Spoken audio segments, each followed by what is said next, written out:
welcome to Giant Strides, where we spotlight the visionaries and change makers driving progress across Nigeria. This weekly program is proudly sponsored by the Niger Delta Power Holding Company Limited, NDPHC, under the dynamic leadership of Engineer Jennifer Adihije. My name is Dorothy Monday.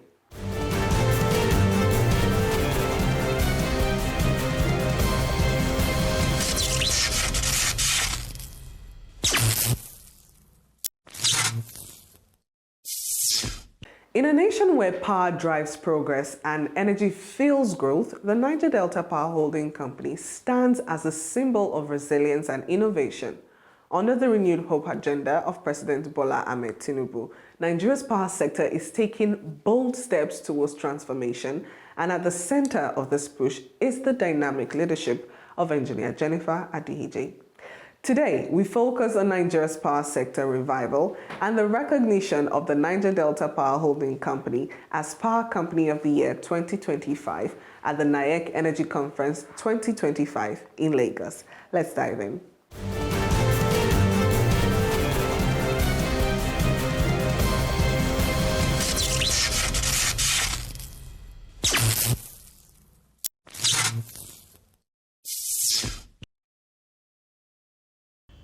At the 2025 National Association of Energy Correspondents Energy Conference held in Lagos, NDPHC was honored with the prestigious Power Company of the Year award.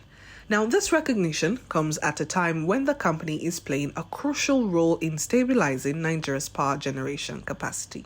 On behalf of Association of Energy Correspondents of Nigeria, is awarding NDPHC as the Power Company of the Year in recognition of your outstanding contributions to the growth and development of the Nigeria electricity supply industry. Congratulations.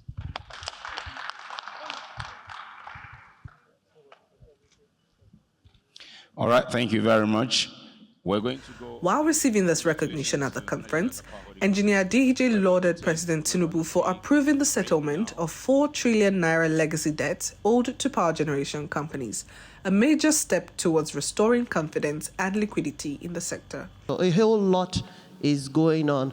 As he insisted on the passing of the Electricity Act, we can see now that the right laws, the right policies and regulations are in place, and we're leveraging on these policies and regulations to be able to shape the market differently, and opportunities are opening up to us in a way like never before. The sector generally is transitioning now to bilateral trading, and as well as transitioning to cost-reflective tariff. And so what that is doing for us now is that we're seeing an increased liquidity in the sector, making the sector even more bankable, making the sector even more attractive for investments. And for us, the power generation companies, we all do know that for every business, cash flow is what drives efficiency. Cash flow is what drives sustainability. And so with improved liquidity, be rest assured for us power generation companies that would be able to reinvest in the power sector. For instance, with NDPHC, when we do know that, yes, Mr. President also very recently, I must mention, also graciously approved the 4 trillion legacy debts will now be defrayed by the government in no time.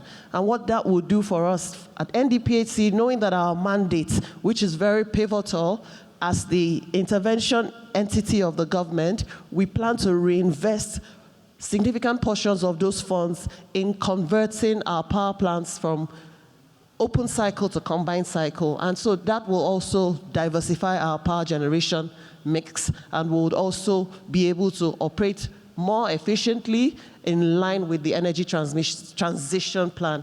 So I appreciate every one of you seated here, as well as the energy correspondents, and I look forward to participating in future programs with you, and I look forward to supporting all initiatives, and as much as we can at NDPHC, I want you to know that our doors are always open to each and every one of you.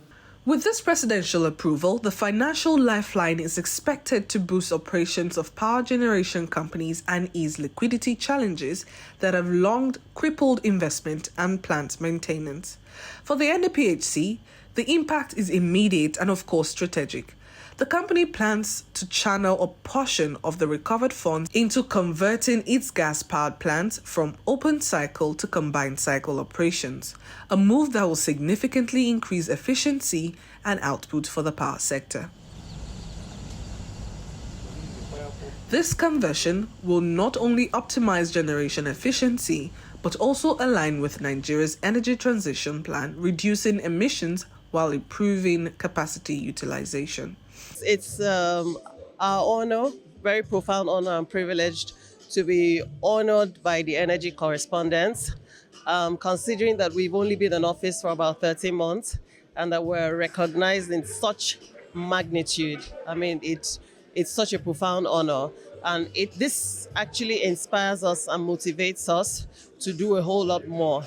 But I must give all the credits to Mr. President and to the Honorable Minister of Power for insisting on the right policies, the right laws, and the right regulations that have provided the proper platform for us to leapfrog. And you can see that there's a whole lot of reforms going on in the power sector as we speak. We're transitioning to bilateral trading, which is creating phenomenal opportunities in the electricity market now, and we're able to leverage these opportunities, we're able to innovate, we're able to strategically collaborate, and we're able to operate at a level where we've never operated before, as well as so much that's going on the market. We're signing more PPAs as we speak. At NDPHC, we have about 500 megawatts of PPAs that we have signed that are before the regulator, waiting to be approved. And so that will change our fortunes at NDPHC. And we also know that Mr. President has graciously approved for the legacy debts in the sector to be cleared. And that would alleviates the liquidity crisis in the sector, and we're able to continue with our reinvestments. We're doing a whole lot of investments in the transmission subsector, which will enhance the nation's transmission plan, energy transmission plan, and also would make sure that that generation capacity that we have that exceeds the available transmission corridor, we would be able to significantly address that, and will ensure that we will continue to deliver access to quality, reliable, and cost-effective electricity to the last mile. The Agbara project currently, as you all know, it's a very, very lucrative cluster. And with the commercialization drive of NDPHC, as a customer-centric organization, we're looking to unlock opportunities there. So we're currently making investments to ensure that the right infrastructure is put in place to connect the customers. We're working with some of the customers in the cluster already who have expressed interest, and very soon we'll begin to start the infrastructure. And also the regulatory approvals are being sought, but currently in principle, we've been given the go-ahead to execute that project. We're looking at other industrial clusters generally, even in the north as well, in Kano, in Chalawa, in Dawanu, across the country. Our mandate spans the length and breadth of this country. And for us, the NDPHC vision is that it's Nigeria first before us. And that's the philosophy that we thrive on. We're open to collaboration, we're open to strategic partnerships, and the Electricity Act now permits us to do so because the Electricity Act has enabled the decentralization and liberalization of all the sectors. So for those states that are prepared to partner with us, our doors are open. And we've already been engaging, for instance, states like Imo State, states like Ondo State that already have their state electricity bureau in place. We're already engaging, and hopefully we should be able to unlock some lucrative opportunities from those states. The event was graced by industry experts and stakeholders who discussed opportunities and challenges in Nigeria's energy sector, highlighting the potential for renewable energy growth and the need for investment in energy infrastructure. The NAEC Annual Conference is an annual event that brings together stakeholders comprising policymakers, regulators, operators, investors, service companies, PR agencies, and journalists within the oil and gas, power, solid mineral, and renewable energy sector to brainstorm on issues affecting the development and sustainability of the sector for the growth of the Nigerian economy and for a better life for all Nigerians. The theme of this year's conference is Nigeria Energy Future, optimizing opportunities and addressing risk for sustainable growth. Although this theme may sound too common and overused, but its choice by us underscores the fact that until Nigeria resolves the teething challenges hindering us from making good use of our abundant natural resources and talented human capacity to uplift the country and guarantee a better life for our upcoming generation, we cannot stop talking about it. For the records, Nigeria is blessed with abundant natural resources boasting of about 37 billion barrels of oil reserve and over 200 trillion cubic feet of natural gas reserve. But the country is not matching this reserve with production due to a number of challenges. This, we believe, is unacceptable considering the humongous and need for energy security, increased revenue for national development, and job creation. On the power sector side, despite the country's total installed generation capacity of about 14,000 megawatts, only about 4,000 megawatts struggle to get to end users in a country of over 200 million population. With abundant natural gas and renewable energy resources, how then can industrialization happen in the country if these ugly realities are not addressed? To this end, we expect discussions that we are about to have in this gathering to look at these critical issues and provide solutions to them. As you can see in the program booklet in your hands, we are going to have 3 panel sections immediately after this opening ceremony, where issues in the upstream, midstream, downstream, oil and gas sector, as well as the electricity sector, will be distinctly discussed by the respective panelists who possess rich knowledge and expertise in the sector. Ladies and gentlemen, let me also announce to you that NAEC has brought some novelty in its annual conference with the introduction of NAEC Energy Award. This is initiated to recognize individuals and entities who have distinguished themselves through their remarkable contribution to the growth and development of the Nigerian energy industry. So today, 10 awards will be given, including 2 individuals awardees and 8 corporate awardees. And we join you to join us in celebrating them. Before I conclude, let me once again inform our esteemed guests that NAEC is an association of professional journalists who specialize in covering and reporting development within the oil and gas sector, solid mineral and renewable energy sector within Nigeria and the globe. It was founded in 1987. The association has grown in leaps and bounds as it has produced members who have risen through the ranks to become title editors of major national newspapers and broadcast stations in Nigeria, while some have also moved from reporters to chief corporate communication officers of big oil and gas companies and power sector, and as well as regulatory agencies. As an advocacy group, NAEC aligns with and promotes efforts being made by stakeholders to attract and encourage local and foreign investment, build capacity, and improve transparency and accountability within the Nigerian energy industry. In conclusion, let me profoundly express our appreciation to all our esteemed partners, including our sponsors and our speakers, for always finding it thoughtful to support us during our annual conferences and programs. Nigeria's energy future will not be defined by the size of our reserves or production capacity, but how transparently and prudently we're able to manage our natural resource wealth. The revenues from the sector, how it's managed, data from the sector, how we deploy data in planning, the contracts at both midstream, upstream, and downstream. How are those contracts decided, awarded, and what are the processes of the transaction?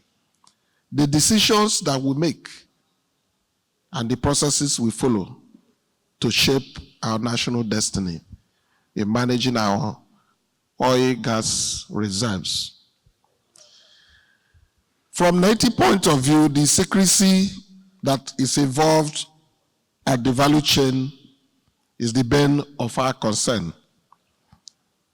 The global energy transition towards cleaner fuels, gas optimization, and renewable energy requires nothing short of openness, responsibility, and innovation at every stage of the value chain. At NAEC, Nigeria Extractive Industry Transparency Initiative. Our philosophy remains clear and uncompromising, that data builds trust. Trust drives investment. Investment generates revenue. Revenue delivers impact, and impacts are usually targeted at host communities, the citizens, the industry.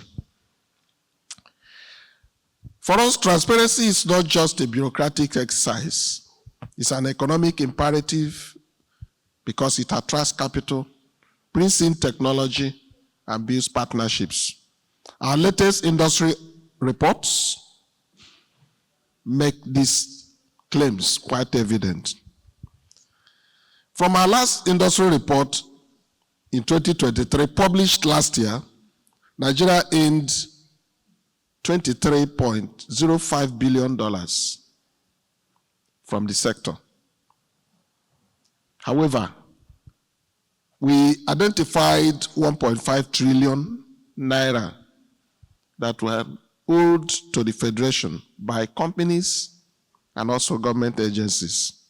These funds could have significantly supported energy infrastructure, education, healthcare, if recovered and if deployed back into the system. Our findings also expose the devastating cost of poor accountability in the sector. In the report under reference, Nigeria lost 13.5 million barrels of crude, valued at $3.3 billion to theft and sabotage. That is a revenue that could have financed a full 1 year full budget for health, education, and if provided, would have afforded us some affordable energy access to millions of households. These losses are not just economic, they represent broken trust, institutional weaknesses, and misplaced opportunities for national progress. This is precisely why transparency and accountability are not optional. In any way natural resources have worked for the people, they are very essential. Over the past decade, NAEC has evolved into more than just an auditing firm or agency, as some people refer to us in the governance of the sector.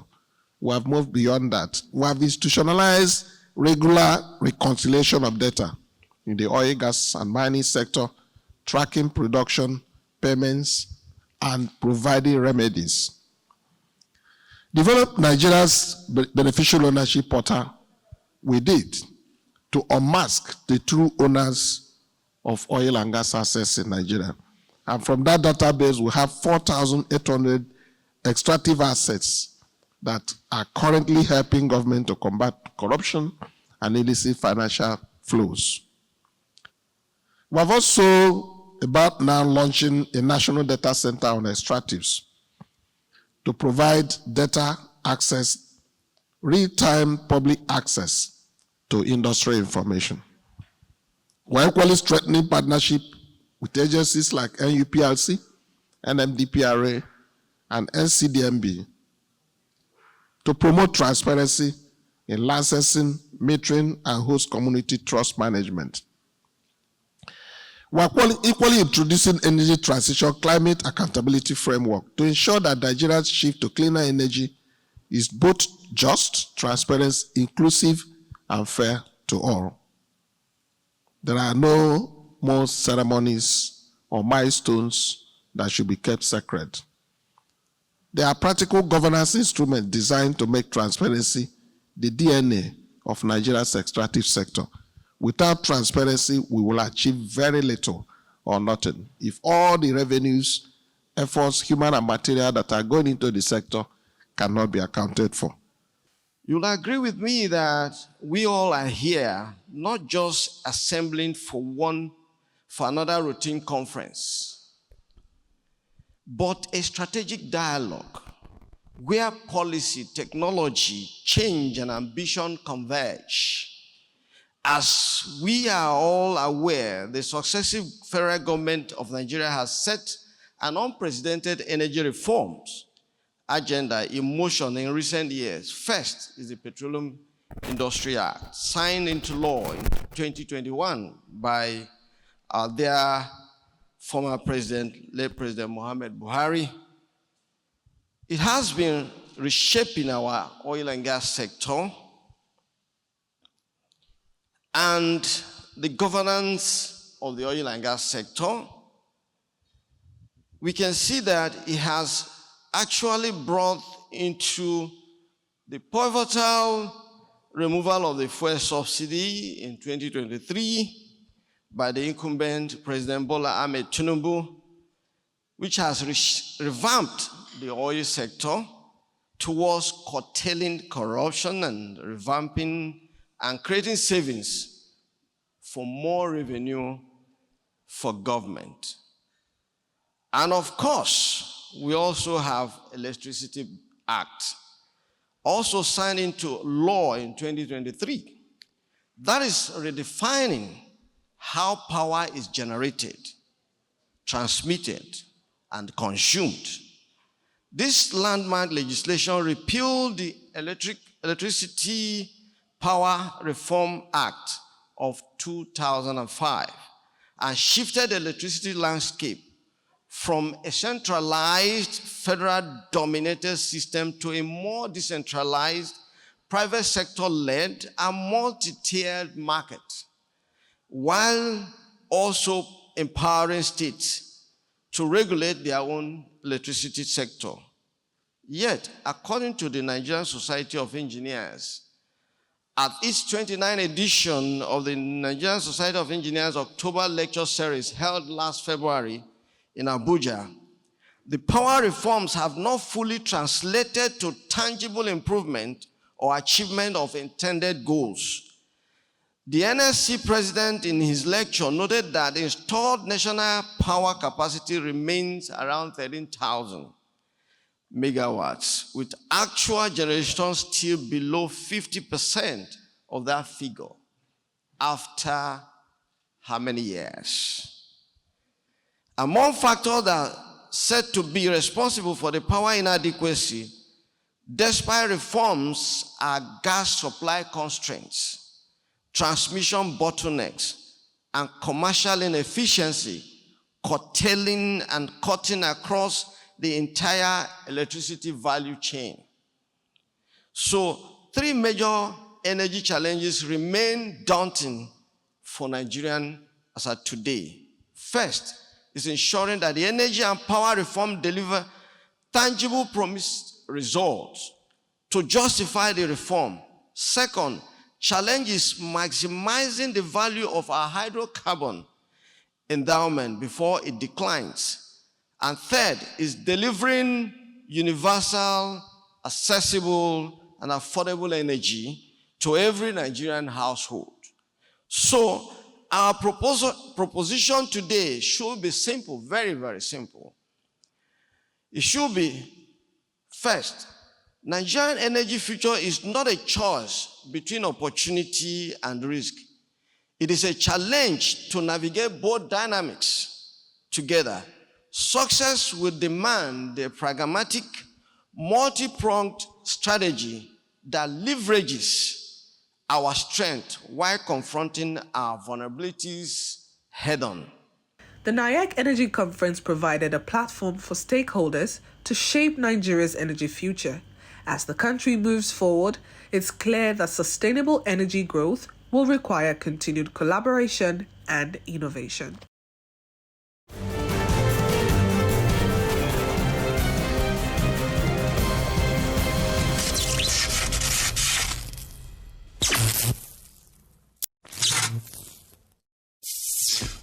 As the Nigerian power sector evolves, partnerships, reforms, and innovation will remain key drivers of change.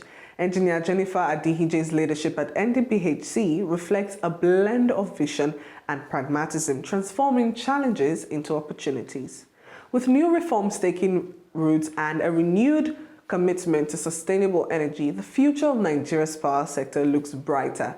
From Lagos to Kano and from Calabar to Motosho, the mission remains clear: powering progress, powering Nigeria. And that's Giant Strides for today. Join us next time as we spotlight more stories of vision and impact shaping Nigeria's development. Until then, I am Dorothy Monday. Bye for now.